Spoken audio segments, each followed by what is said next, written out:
Hello my dear friends, magic study point में आप लोगों का हार्दिक स्वागत एवं अभिनंदन है। जैसा कि आप लोग जान रहे हैं कि दिसंबर यूजीसी नेट और जेआरएफ को मद्देनजर रखते हुए हम लोग अपनी प्रिपरेशन तेजी से आगे बढ़ाएंगे और आज से आप लोगों को डेली आप लोगों को क्लास प्रोवाइड की जाएगी। तो जैसा कि आप लोग जान रहे हैं कि यहां पर मैं आपको बता दूं कि भरोसा सबसे बड़ी चीज होती है। आप एक चैप्टर हमारे साथ बैठ करके पढ़िए और आप खुद कहेंगे कि हाँ, यहां से क्वेश्चन हो रहे हैं और यहां सबसे शॉर्ट नोट्स मिलेगा और सबसे बढ़िया कंटेंट यहां पर मिलेगा, आपको भरोसे के साथ कह रहे हैं। तो चलिए आइए हम लोग चैप्टर नंबर 2, इसके पहले मैंने आपका चैप्टर नंबर 1 पढ़ा चुका है टीचिंग एप्टीट्यूड का, और चैप्टर नंबर 2 हम लोग पढ़ेंगे आज टाइप्स ऑफ टीचिंग अर्थात शिक्षण के प्रकार, और उसमें हम लोग पढ़ेंगे डोमेन्स ऑफ टीचिंग शिक्षण के क्षेत्र। तो मैं बता दूं कि शिक्षण के क्षेत्र में सबसे पहले अगर कोई चीज आता है तो ब्लूम्स टैक्सोनॉमी। सर्वप्रथम 1956 में डॉक्टर बेंजामिन ब्लूम द्वारा विकसित अवधारणाओं, सिद्धांतों, प्रक्रियाओं को समझने एवं विश्लेषण करने पर केंद्रित है। इन्होंने एक अपना वर्गीकरण, ऐसी टैक्सोनॉमी प्रस्तुत की जिससे कि किसी भी बच्चे को कोई भी चीज समझने में कोई भी दिक्कत नहीं आई। अगर उस प्रक्रिया के आधार पर कोई भी टीचर ज्ञान देने जाता है और इनकी अवधारणाओं को अगर मद्देनजर रखता है तो हो सकता है टीचर मतलब जो बच्चे हैं वह ज्ञान को अच्छी तरह से अर्जित कर सकते हैं। और इन्होंने जो अपना वर्गीकरण प्रस्तुत किया वह 3 चरणों में पूरा होता है, संज्ञानात्मक, भावनात्मक एवं क्रियात्मक। एक बात मैं आप लोग को बता दूं, देखिए यहां पर स्पष्ट लिखा हुआ है कि according to Bloom's taxonomy there are 3 domains of learning. मतलब इन्होंने सीखने के लिए 3 क्षेत्र बताएं और उसमें सबसे पहला था संज्ञानात्मक।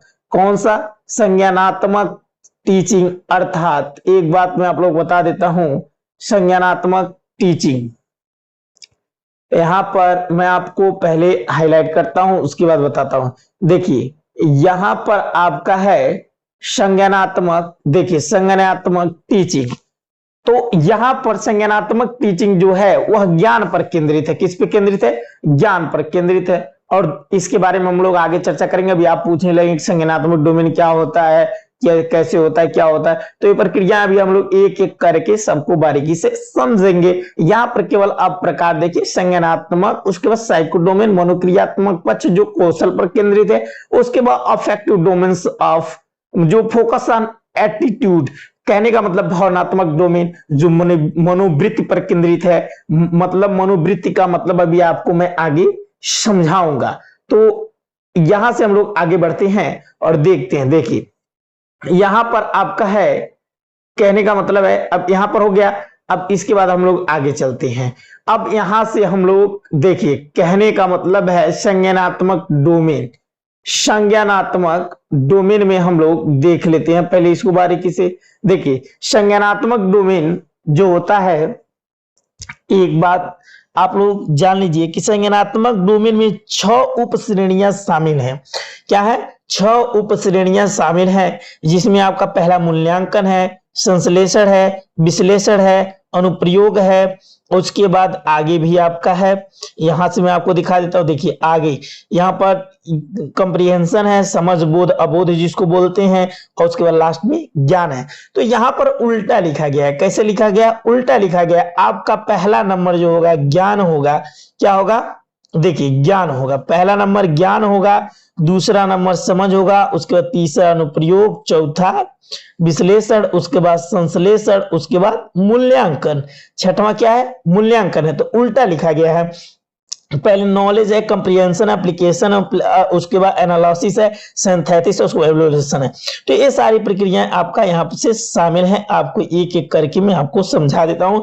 इसको याद करने का एक ट्रिक भी होता है। आप कैसे हैं? ऐसे हैं। देखिए नॉलेज की हो गया, और उसके बाद यहाँ पर सी है, उसके बाद कैसे, तो ऐसी, उसके बाद ए, उसके बाद यहाँ पर एस है सिंथेसिस, और उसके बाद ई है। तो कैसे हैं? ऐसे हैं। क्या क्या है? ज्ञान, समझ, मतलब ज्ञान, समझ, अनुप्रयोग, विश्लेषण, संश्लेषण। सबसे पहले बच्चा क्या करता है, ज्ञान अर्जित करता है, फिर उसको समझता है, उसका उसका प्रयोग करता है, उसके बाद उसका विश्लेषण करता है, तोड़ता है, उसके बाद उसका जोड़ता है, उसके बाद तब उसका मूल्यांकन करता है। तो ये था संज्ञानात्मक शिक्षण के जो 6 चरण थे, जो 6 श्रेणियां शामिल हैं, उनके बारे में था। अब हम लोग आगे चलते हैं। देखिए यहां पर आशा करते हैं आपको समझ में आ गया, कैसे ऐसी, कैसे ऐसी, अर्थात कैसे ऐसे, यहां से आप अंग्रेजी में भी याद कर सकते हैं, या फिर वैसे ज्ञान, समझ, अनुप्रयोग, विश्लेषण, संश्लेषण, मूल्यांकन, यह इस संज्ञानात्मक। और देखिए यहां पर जो ये 3 चरण हैं, एक बात मैं आपको बता दूं कि जो यहां पर पहले 3 चरण दिए गए हैं, एक बात इसको बारीकी से हम लोग समझ लेते हैं। जो यहाँ पर 3 चरण दिए गए हैं, इसे उन्होंने, कौन, ब्लूम ने इसको लो ऑर्डर, मतलब लो ऑर्डर थिंकिंग स्किल कहा है। क्या कहा है, लो ऑर्डर थिंकिंग स्किल, अर्थात निम्न स्तर के शिक्षण। क्या कहा है, निम्न स्तर के शिक्षण। और यह एग्जाम में आया हुआ प्रश्न है। और ये जो 3 है आपका, यहां से ये जो 3 है, मूल्यांकन, सिंथेसिस और एनालिसिस, इसे हाई ऑर्डर थिंकिंग स्किल कहा है, अर्थात उच्च स्तर के शिक्षण। यहां से एग्जाम, नेट के एग्जाम में प्रश्न आया है, कहा है कि ब्लूम द्वारा जो वर्गीकरण प्रस्तुत किया गया था, उसमें निम्न स्तर के शिक्षण कौन कौन से थे। तो कौन कौन से हैं, ज्ञान, समझ, उसके बाद ज्ञान है, उसके बाद समझ है, उसके बाद अनुप्रयोग है, और उसके बाद विश्लेषण, संश्लेषण, मूल्यांकन, हाई ऑर्डर थिंकिंग स्किल है, अर्थात उच्च स्तर के शिक्षण हैं। तो ये सारी चीजें हो गई। आज देखिए मैं यहाँ पर जो स्क्रीन रिकॉर्डिंग कर रहा हूं, उसमें थोड़ी सी दिक्कत आ सकती है, लेकिन अगले वीडियो में नहीं आएगा, आप लोग कंप्रोमाइज करिएगा। अब हम लोग आशा करते हैं आपको आ गया होगा। संज्ञानात्मक जो डोमेन है, संज्ञानात्मक डोमेन में 6 उप श्रेणियां शामिल हैं, जिसमें कौन कौन से हैं, ज्ञान, समझ, अनुप्रयोग, विश्लेषण, संश्लेषण एवं मूल्यांकन। तो इसमें लो ऑर्डर थिंकिंग स्किल कौन कौन से हैं, तो वह है ज्ञान है, समझ है, अनुप्रयोग है, उसके बाद विश्लेषण, संश्लेषण और मूल्यांकन। हाई ऑर्डर थिंकिंग स्किल है, अर्थात उस स्तर के शिक्षण है। यहां पर आपका ट्रिक लिखा भी गया है, देखिए कैसे ऐसे। तो ये चीजें आशा करते हैं कि आपको समझ में आ गया होगा। अब हम लोग आगे चलते हैं, आगे चलते हैं, आगे चलते हैं, देखते हैं। उसके बाद यहां हम लोग बारीकी से समझेंगे, उसके बाद आगे काम करेंगे।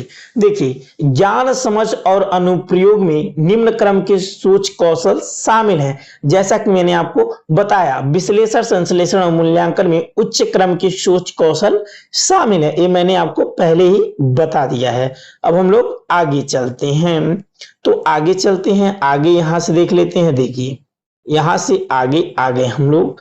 अब इसको हम क्या करते हैं, देखिए यहां से, अब देखिए अब क्या होता है कि जो ब्लूम ने अपनी टैक्सोनॉमी मतलब प्रस्तुत की थी, उसमें क्या करते हैं, लॉरेन एंडरसन और डेविड क्रैथवोल ने उसमें कुछ संशोधन करते हैं और नए संस्करण शामिल करते हैं। The new version of revolution, कहने का मतलब नए संस्करण शामिल करते हैं, जिसमें उन्होंने, जैसे वहां पर क्या था, पहले क्या था, ज्ञान था, लेकिन यहां पर क्या हो गया, ज्ञान की जगह पे इन्होंने क्या कर दिया, ज्ञान की जगह पे इन्होंने यहां पर रिमेंबरिंग कर दिया, समझना, उसके बाद लागू करना, चिंतन करना, उसका मूल्यांकन करना, उसके बाद बनाना, सृजन करना, अर्थात निर्माण। तो एक बात यहां पर आपका ट्रिक लिखा गया है, ट्रिक आप लोग देख सकते हैं, ट्रिक आप लोग क्या कर सकते हैं, देख सकते हैं। ट्रिक यहां पर लिखा गया है, तो ट्रिक यहां पर लिखा गया है। अब मैं आपको समझाता हूं। देखिए वहां पर क्या था, सबसे पहले ज्ञान अर्जित करेगा, लेकिन यहां पर क्या करेगा, सबसे पहले याद करेगा। बच्चा क्या करेगा, याद करेगा, उसके बाद समझेगा। और यही वर्तमान समय में यही जो मतलब शिक्षण की प्रक्रिया है, यही लागू की जाती है। वर्तमान में इन्हीं का चल रहा है। लॉरेन एंडरसन और डेविड क्रैथवोल द्वारा जो संशोधित सारणी थी ब्लूम की, वही आजकल चल रहा है। यही इस समय चर्चा में है। तो क्या होता है, इसका संशोधन कब हुआ था? एक बात आपको बता दूं कि 2001 में किए थे शायद। हाँ 2001 में ही हुआ था। हाँ 2001 में। कब हुआ था? 2001 में। क्या ऊपर लिखा हुआ है यहाँ पर 2001 में लॉरेन एडरसन और डेविड कैथवॉल द्वारा संशोधित किया गया था। अब इसमें क्या होता है, एक बात मैं आप लोगों को बारीकी से बता देता हूं। सबसे पहले बच्चा क्या करेगा? याद करेगा, उसके बाद समझेगा, उसके बाद उसे लागू करेगा। क्या करेगा? अपने जीवन में उतारेगा, उसके बाद उसके बारे में चिंतन करेगा, उसके बाद तब मूल्यांकन करेगा और अपना एक नियम बनाएगा, अपनी कुछ चीजें बताएगा, अपना निर्माण करेगा। तो ये चीजें थी इनका। सबसे पहले क्या था, जैसे वहां पर ज्ञान था, यहाँ पर याद रखना। उसके बाद उसमें भी क्या था? समझना था, समझना यहाँ पर भी है, लागू करना यहाँ पर भी है। उसके बाद वहां पर क्या था? विश्लेषण था, और यहाँ पर क्या है? चिंतन करना। विश्लेषण मतलब भी होता है चिंतन करना। और उसके बाद मूल्यांकन करेगा। बस लास्ट में इन्होंने क्या कर दिया? सृजन करना। क्या कर दिया? क्या कर दिया? वहां पर मूल्यांकन के बाद कोई चीज नहीं था, लेकिन यहाँ पर इन्होंने मूल्यांकन करने के बाद क्या कर दिया? सृजन ला दिया। तो ये थी लॉरेन एडरसन और कैथवॉल द्वारा संशोधित सारणी। अब हम लोग आगे चलते हैं। आगे उसके बाद आ जाते हैं भावनात्मक डोमेन। अब देखिए भावनात्मक डोमेन में क्या होता है, एक चीज हम लोग समझ लेते हैं बारीकी से। भावनात्मक डोमेन जिसका मतलब किसने प्रस्तावित किया था? तो कैथवॉल ने प्रस्तावित किया था। इसका संबंध भावनाओं और संवेगों से है। इसका संबंध भावनाओं और संवेगों से है। संवेगों का मतलब क्या होता है? बच्चे ने जो सीखा वह अपने जीवन में लागू किया या नहीं किया। सरल से जटिल की ओर के रूप में व्यवस्थित किया जा सकता है। और इनकी जो भावनात्मक डोमेन था, जो शिक्षण का प्रकार था, उसे सरल से जटिल की ओर व्यवस्थित किया जा सकता है।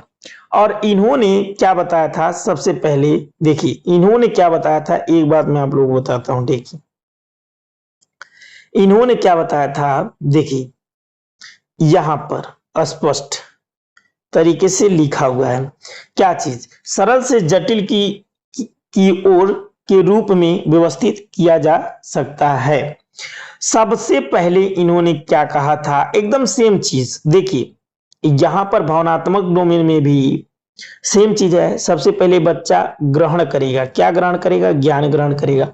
उसके बाद उसका रिस्पॉन्डिंग करेगा, अर्थात प्रतिक्रिया देगा। प्रतिक्रिया मतलब पहले जैसे कि आप कोई चीज पढ़ाएं, उसके बाद उस कितना समझा उसका प्रतिक्रिया करेगा। उसके बाद मूल्यांकन मतलब मूल्य का समझना, वो अपने जीवन में वो कितना समझ पाया, मतलब जो चीज बताई गई वह कितना समझ पाया। और उसके बाद उसको व्यवस्थित करेगा। उसके बाद तब उसके जीवन में वह लागू होगा, अर्थात चरित्र चित्रण होगा, चरित्रीकरण होगा, उसके चरित्र में निर्माण होगा। तो यह था सबसे पहले। देखिए भावनात्मक डोमेन में जो था, सबसे पहले ग्रहण करेगा, प्रतिक्रिया देना, मूल्य समझना और संगठन करना या फिर व्यवस्थित करना, उसके बाद चरित्र चित्रण। तो इसमें जो था भावनात्मक डोमेन में, एक बात आपको बता दूं कि यहां पर जो था यह हाई ऑर्डर थिंकिंग स्किल है। यह क्या है? हाई ऑर्डर थिंकिंग स्किल है, अर्थात उच्च स्तर के चिंतन। और यहां पर जो ग्रहण, प्रतिक्रिया देना और मूल्य समझना, यह का लो ऑर्डर थिंकिंग स्किल है, अर्थात निम्न स्तर की शिक्षा। इस आशा करते हैं कि आपको समझ में आया होगा। एक चीज और मैंने आपको नहीं बताया, उसे भी बता देते हैं। एक चीज मैंने आपको नहीं बताया, यहां से आपको बता देते हैं। यहां पर हाँ ठीक है, यहां पर मैंने आपको नहीं बताया था, उसको भी बता देते हैं। देखिए यहां पर भी देखिए, कहने का मतलब यहां पर चिंतन था, सारी चीजें थी। क्या था? रिमेम्बरिंग, याद करना, समझना, और उसके बाद चिंतन करना, लागू करना, अप्लाई करना, जो भी था। यहां पर भी ये तीनों क्या है? ये तीनों निम्न स्तर के चिंतन है। और ये आपके हाई मतलब हाई ऑर्डर थिंकिंग स्किल है, अर्थात उच्च स्तर की शिक्षण है। तो आशा करते हैं कि आपको समझ में आया होगा।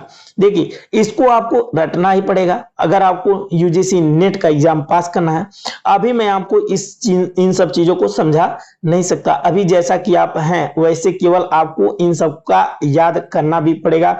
यहाँ पर ट्रिक लिखा हुआ है, आप ट्रिक से भी याद कर सकते हैं। इसके बाद हम लोग आगे चलते हैं, ठीक है, आगे चलते हैं, आ जाते हैं आगे। आगे देखिए, आगे अब यहां पर भावनात्मक डोमेन के बारे में मैंने आपको बता दिया।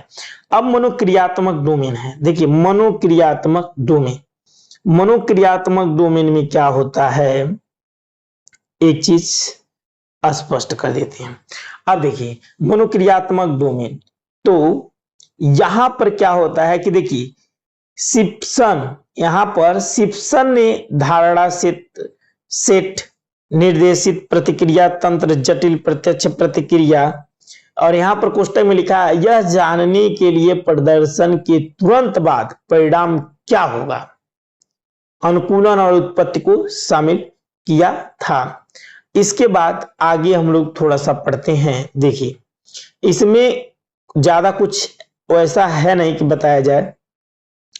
देखिए यहां पर जैसे वहां पर ग्रहण करना था, यहां पर बहुत सारे हैं। देखिए सबसे पहले क्या करेगा, नकल करेगा, उसके बाद हेर फेर, उसके बाद परिशुद्धता, उसके बाद अभिव्यक्ति, और उसके बाद प्रकृतिकरण होगा। तो यहां पर जो चीजें हैं देखिए यहां पर इसका एक एक चीज यहां पर लिखा हुआ है। देखिए यहां से एन है, और उसके बाद ए है, उसके बाद पी है, उसके बाद एम है, उसके बाद आई है। तो इन्होंने देखिए बच्चे को क्या क्या करना चाहिए, देखो यह जानने के लिए कि प्रदर्शन के तुरंत बाद परिणाम क्या होगा, तो इस प्रकार के टीचिंग का प्रतिपादन किसने किया था, तो किसने किया था, सिम्पसन। मतलब अगर एग्जाम में आ जाए कि प्रदर्शन के तुरंत बाद परिणाम क्या होगा, इसको जानने के लिए किसने अपने वर्गीकरण प्रस्तुत किए थे, तो वह कौन से, सिम्पसन। और सिम्पसन ने अपना जो बताया था, सबसे पहले क्या होगा, देखिए सबसे पहले जो होगा मतलब यहां पर प्राकृतिकरण होगा, उसके बाद अभिव्यक्ति होगा, उसके बाद परिशुद्धता होगी, उसके बाद हेर फेर होगा, उसके बाद नकल होगा, ये चीजें होंगी। तो यहाँ पर ट्रिक है, इसे भी याद कर सकते हैं। आशा करते हैं कि आपको समझ में आया होगा पूरे बारीकी से। तो आज के लिए बस इतना ही। अगर आपको पीडीएफ चाहिए तो आप हमारे चैनल पर कमेंट कर सकते हैं, आपको पीडीएफ मिल जाएगी आसानी से। तो थैंक्स फॉर वॉचिंग, मिलते हैं नेक्स्ट वीडियो में। अगर इस वीडियो में कुछ कमी रह गई हो, कुछ चीज आपको नहीं समझ में आई है, तो कमेंट में जरूर बताइए कि आपको क्या चीज नहीं समझ में आया है, जिससे कि मैं उसमें सुधार कर सकता हूं। Thanks for watching. तो आज के लिए बस इतना ही, बाकी मिलते हैं कल। Bye, see you.